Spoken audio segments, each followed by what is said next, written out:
because he denies fathering your 1-year-old son, Josiah. Is that correct? Yes, Your Honor. Ms. Walton cheated constantly with another man. And all this, and then he treats my other 2 kids way different than he does Josiah at home. This is tough because you have a beautiful family. And A it's on lovely rocks. family. It's on rocks right now. You know, so I actually have a lot of love for her. You know, I have deep feelings and emotions for her. The whole time of our 9-year relationship, it just been lies. So I'm here today just to let her know that we're gonna do this together, you know, just for the sake of what we've been through our high school. So we're just trying to reconnect. If he lied, I lied. Do So unto others as you want done to you. And so, wait, so Ms. Walton, you say he cheated first and then you followed up and cheated too? Yes, ma'am.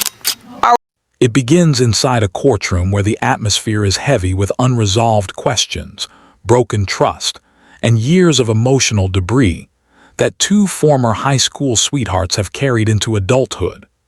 Judge Lauren Lake steps into the case with her signature blend of firmness, compassion, and legal insight, prepared to untangle a story shaped by love, betrayal, and the unrelenting need for truth. Before her stand 2 people who once believed their relationship could survive anything, but now they arrive seeking clarity through science and law. In this courtroom, the primary conflict centers around the paternity of a 1-year-old child named Josiah. His mother and father, once inseparable teenagers, now face each other with entirely different versions of their past. They were high school sweethearts who spent nearly a decade together, raising children, building memories, and trying repeatedly to repair a bond that had begun to fracture. But today the court is asked to decide something far more significant than their romantic history: whether the man who loved this family for 9 years is truly the biological father of the youngest child. Judge Lauren Lake listens as the mother explains why the DNA test means everything to her. She describes how the constant accusations and emotional distance have affected their household. She insists that this test is the only way to move forward, the only way to stop the cycle of doubt that has contaminated every corner of their relationship. She believes that once the truth is confirmed, her partner will have no reason to treat Josiah differently from the other children. She wants closure, stability, and the end of the whispered comments that linger like ghosts in their home. On the other side of the courtroom, the alleged father lays out his own pain. He insists he has been deceived. He recounts moments that made him question whether the child is his: late-night messages, unexplained absences, rumors from relatives, and the memories of a relationship built on cheating on both sides. His doubts were not born out of thin air. They came from what he describes as years of dishonesty and emotional chaos. He states firmly that he loves the child, but he cannot ignore the inconsistencies in their timeline. Judge Lauren Lake recognizes the tension immediately. It is not just about paternity. It is about 2 people drowning in years of unresolved conflict and emotional retaliation. She points out that fighting fire with fire only leaves destruction behind. She works through their relationship history with precision, reminding them that in the world of law and truth, facts matter more than assumptions. She echoes principles often discussed on shows like the Truth Changes Everything podcast and the Divorce Course podcast, where couples confront the hidden consequences of their actions. In this courtroom, however, the emotional analysis gives way to factual evidence.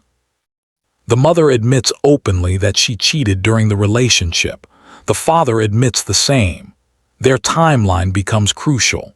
The court carefully reviews the dates of their intimacy, the time of conception, and the period when the mother was still involved with her ex. Judge Lauren Lake emphasizes the uncomfortable truth. Conception windows do not bend around feelings. They demand clarity.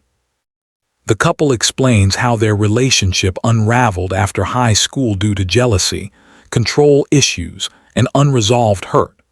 The court listens not to judge their morality, but to understand the factual possibility of paternity.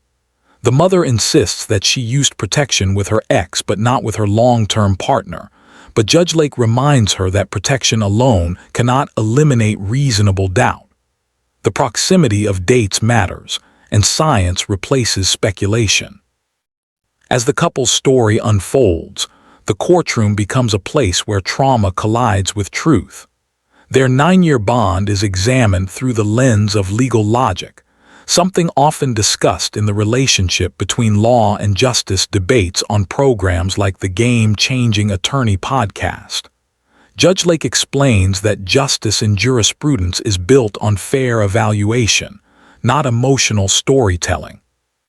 She introduces concepts similar to those addressed in academic discussions, such as the concept of justice in jurisprudence and approaches used under the Adverse Inference in Evidence Act, where the absence of information can influence the interpretation of facts. The alleged father then presents what he calls his evidence, a collection of memories, messages, and confessions that deepened his suspicion. He recounts incidents where he logged into someone's account to discover messages that indicated his partner was elsewhere late at night. He recalls stories told by relatives and the behavior of his children who overheard things they should not have heard. He emphasizes that he is not trying to avoid responsibility. He simply wants certainty. He does not want to be bound to a lie, and he does not want to live in a home where hidden truths corrode trust. Judge Lake observes the emotional toll on both parties. She notes how their children, especially the older ones, are beginning to internalize the tension. Statements like, "He may not be mine anyway," echo in the home, leaving scars on young hearts. This is where Judge Lake always stresses the importance of accountability, not just for the adults but for the children who grow up in the shadows of their conflict. The mother insists that in her heart, she knows who the father is. She points to the child's features, believing they resemble her partner. But Judge Lake reminds her that physical resemblance is not proof. Countless DNA test cheating stories have shown how assumptions based on appearance often collapse under scientific examination. The court exists precisely so that families do not have to rely on guesswork. Through this narrative, Judge Lake also acknowledges that these courtroom stories mirror the themes explored in Celebrate Recovery testimonies, where people confront their past mistakes, acknowledge their pain, and take responsibility for the future. She highlights how healing cannot occur unless the truth is fully uncovered. The father expresses how he bonded with the child from the moment he cut the umbilical cord. He describes being present at the birth, attending appointments, and caring for him like his own. He also confesses that as the child grew, doubts resurfaced, especially when he compared the child's features with those of the ex. These emotional contradictions fuel his need for clarity. Their story echoes many adoption stories' full episodes, where identity, belonging, and parentage define a person's sense of self. Judge Lake explains the parallels. Biological truth matters because it shapes legal, emotional, and sometimes medical realities. The courtroom tension heightens when the discussion shifts toward the future. If the child is confirmed to be his, the father says he will try to stay, but he needs time to heal. If he is not the father, he wants the truth so he can rebuild his life. These are not threats but emotional truths, shaped by fear and unresolved betrayal. Judge Lake also reflects briefly on how cases like this relate to broader legal systems, mentioning that the principles used in family court mirror those found in Supreme Court child support rulings, where truth and responsibility go hand in hand. The law does not punish emotions, it seeks clarity. At last, Judge Lake prepares to deliver the results. The courtroom grows silent. Even without dramatic imagery, the weight of the moment feels heavy. This is the turning point where science will override memory, fear, and emotion. The mother waits with hopeful tears. The father sits rigid, bracing for whatever comes. The envelope containing the DNA test becomes the center of the emotional universe in that room. Judge Lauren Lake opens it. She reads the results, and with a voice steady and authoritative, she reveals that the alleged father is indeed the biological father. The revelation changes everything instantly. The mother breaks into relief. The father breaks into tears. Judge Lake watches them, reminding them that even when truth is painful, it is always necessary. The discovery is consistent with the theme "Truth changes everything," the same idea that entire podcasts and recovery programs are built on. It underscores the heart of jurisprudence. Justice is not about punishing the past, but about clarifying the truth. The father apologizes for doubting. He expresses regret for the things he said. He promises to be a better father, the kind he wished he had growing up.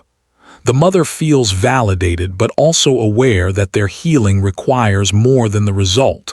It requires commitment.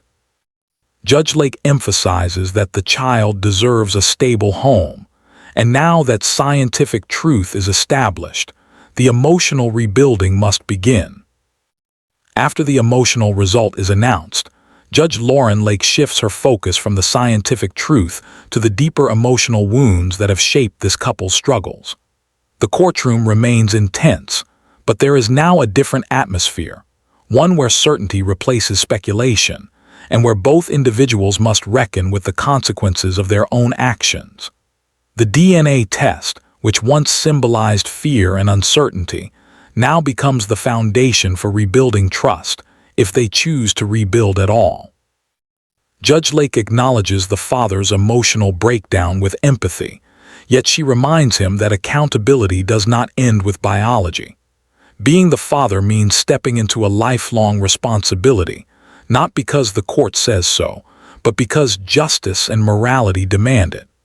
She reinforces that emotional abandonment, even when driven by doubt, leaves marks on a child's heart.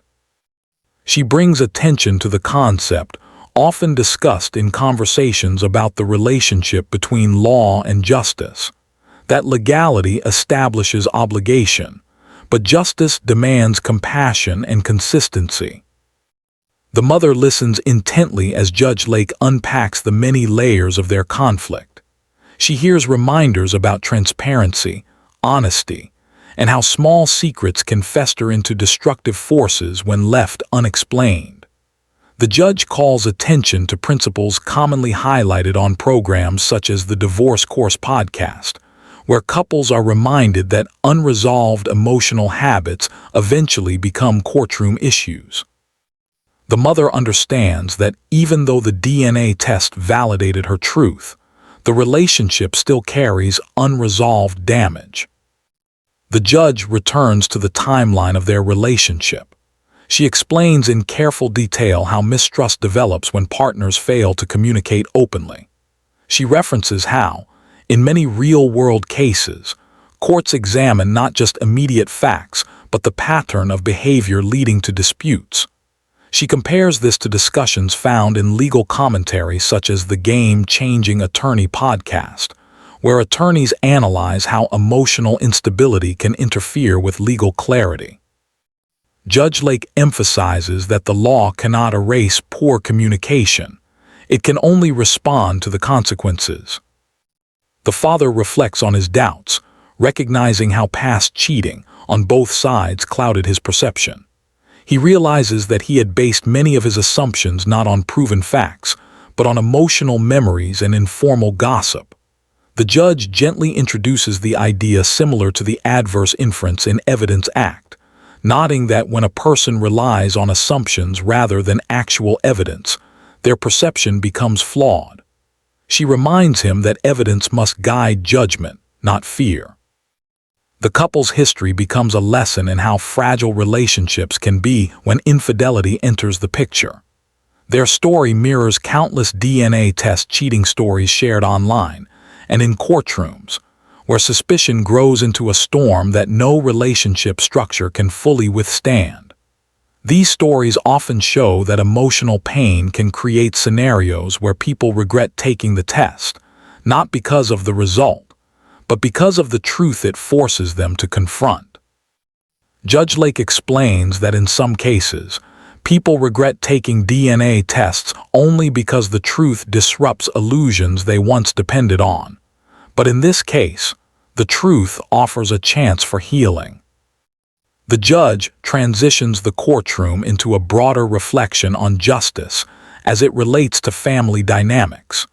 She brings in themes from the concept of justice in jurisprudence, explaining that justice is not merely about applying laws. It is about aligning human behavior with moral responsibility. This includes showing up for children emotionally, financially, and physically. She points out that some families fail to understand that paternity is not just a biological question. It shapes identity, emotional health, and generational stability. The mother, overwhelmed with relief, begins processing what this truth means for her children and for their home. She realizes that the result may help restore normalcy for her older children, who have been confused by the tension. The judge reminds her that children absorb conflict even when adults believe they are shielding them. Emotional safety matters just as much as physical care.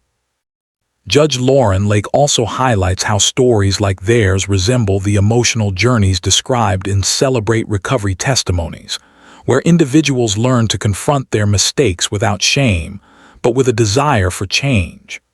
Recovery does not come from denying truth, but from acknowledging it fully.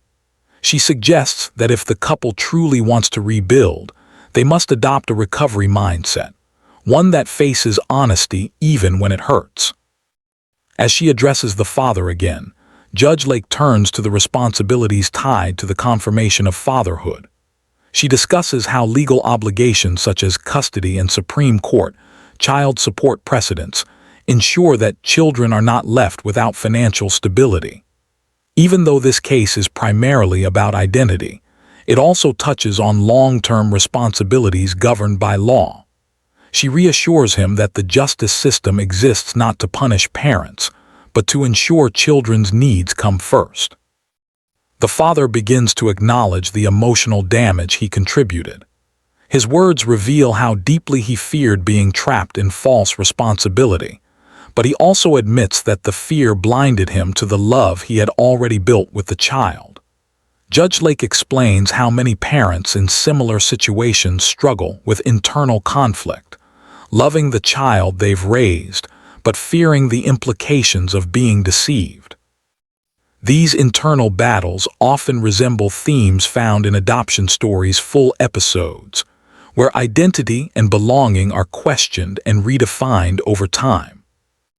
The judge explains that paternity cases often evolve into broader discussions about trust, loyalty, and personal responsibility. She notes how the couple's experience also intersects with topics from the Truth Changes Everything podcast, where individuals share how confronting reality transformed their relationships. The truth, even when painful, becomes a pathway to new beginnings. As the couple processes the results, Judge Lake begins guiding them toward the next steps. She talks about parental unity, reminding both that their relationship status does not change their obligation to act as co-parents. The result gives them clarity, but rebuilding their relationship, romantically or not, requires continued honesty. She explains that for co-parenting to succeed, both partners must avoid weaponizing their past mistakes. The father recognizes that his behavior in the home has affected his children, especially when they overheard statements expressing doubt about their younger sibling. Judge Lake emphasizes that children internalize insecurity quickly, and careless words can shape how they view themselves and each other. She urges him to correct the narrative at home, now that the truth is confirmed. Children deserve certainty, she reminds them, and it is the responsibility of adults to provide it. The mother acknowledges that her past actions contributed to the instability. She admits that hiding certain truths or avoiding difficult conversations allowed suspicion to grow.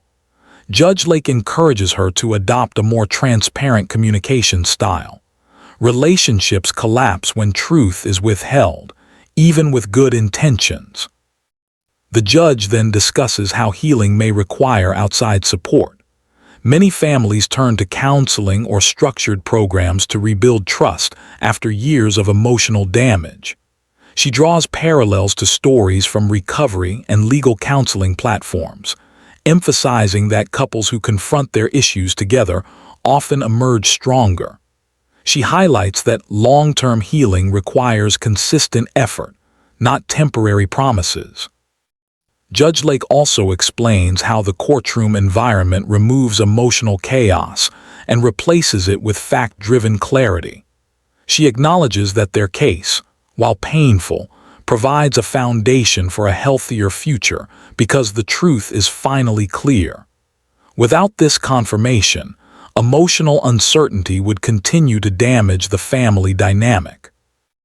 As the father reflects on his next steps, he considers how to repair not only his relationship with his partner, but also with the children who felt the effects of his doubt. He understands that being a father is more than a label. It is a role that requires daily evidence of love, support, and reliability. Now that the truth is confirmed, he can no longer lean on uncertainty as a shield. The judge concludes by reminding both parties that the courtroom is not a place to decide whether they stay together, but a place to uncover facts. Their choices outside the courtroom, whether to continue as a couple, co-parent peacefully, or seek guidance, will determine the emotional stability of their home. She stresses that many families appear in court due to unresolved resentment and unspoken fear. Her hope is that this couple can break the cycle by embracing the truth as a turning point. With scientific evidence now clarified and emotional truths acknowledged, the path forward becomes clearer. The first session concludes with Judge Lake encouraging them to place their children at the center of their decisions. She reminds them that justice is not merely served through verdicts, but through consistent actions that support emotional growth, especially for young children who rely on their parents for stability. The courtroom empties, but the emotional journey continues. The truth has been revealed, and with it comes both relief and responsibility. Their story, shaped by mistakes but now guided by clarity, stands as a reminder that truth, no matter how difficult, always opens the door to healing. As the final part of this description unfolds, the atmosphere in Judge Lauren Lake's courtroom shifts once more. The DNA test has already delivered its truth, but now the emotional aftermath becomes the focus.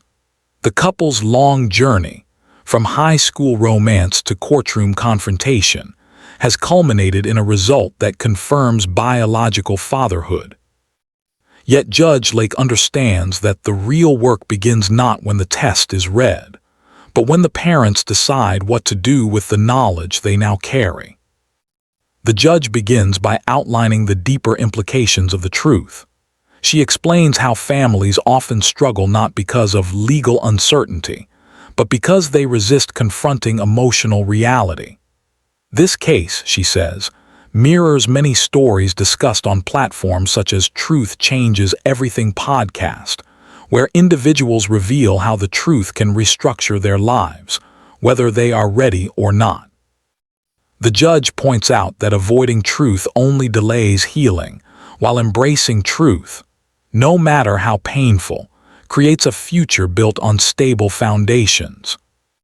She also describes how the law interacts with human relationships, linking back to themes found in the relationship between law and justice. She explains that while the law can establish paternity through a DNA test, it cannot force love, trust, or unity. Those must arise from personal responsibility. The couple must take the truth and decide how to use it wisely, not as a weapon against each other, but as a guide for better behavior going forward. The father stands in quiet reflection as he processes what has happened. Judge Lake emphasizes that regret is normal. She describes how many people regret taking a DNA test, not because of the scientific result, but because of the emotional honesty it demands. In this case, the father does not regret learning the truth. He regrets the pain he caused during the uncertainty. Judge Lake encourages him to convert regret into responsibility. She reminds him that being a father means more than biology. It means consistency, patience, and emotional presence. The mother also begins confronting her own reflections. Her relief is overshadowed by awareness of the emotional strain that her actions contributed to. Judge Lake explains that trust, once broken, must be rebuilt through honesty and consistent transparency. She urges both parents to treat this moment as a reset, an opportunity to reshape patterns that have harmed their family for years. Judge Lauren Lake transitions into a broader emotional lesson. She draws parallels to celebrate recovery testimonies, where individuals face the wreckage of their past and take steps toward building a healthier future. She explains that recovery is not linear. It requires humility, introspection, and a willingness to admit personal faults. In this courtroom, both parents have faced their mistakes, and now they must navigate the path ahead carefully. The judge continues by examining how the law views parenthood. She discusses how cases like theirs often intersect with the principles used in major decisions such as Supreme Court child support rulings, where the